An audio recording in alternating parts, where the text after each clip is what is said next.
Here is the paradox you must understand to access this.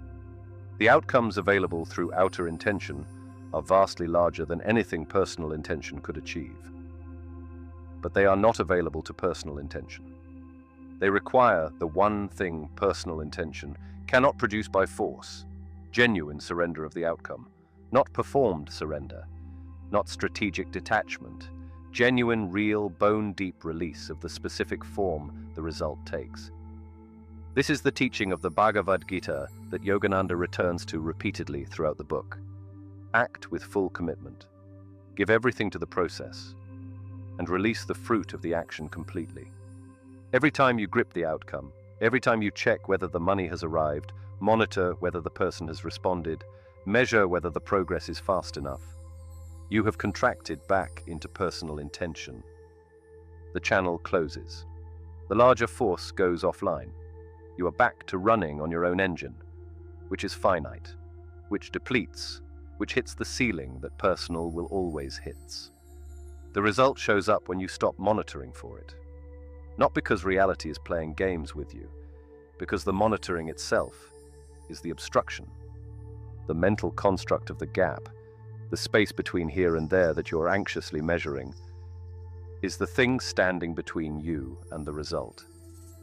Remove the gap, and the result arrives. Not as a reward for spiritual compliance, as the natural consequence of removing the obstruction. This sounds simple. It is the hardest thing most people will ever attempt. Because personal intention is not just a strategy, it is an identity. The person who makes things happen through force is who you believe you are. Releasing that, even experimentally, feels like perishing.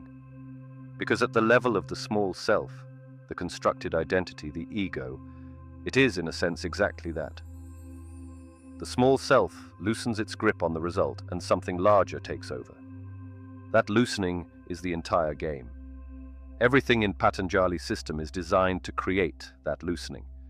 Every practice is, at some level, an exercise in releasing what the small self is gripping.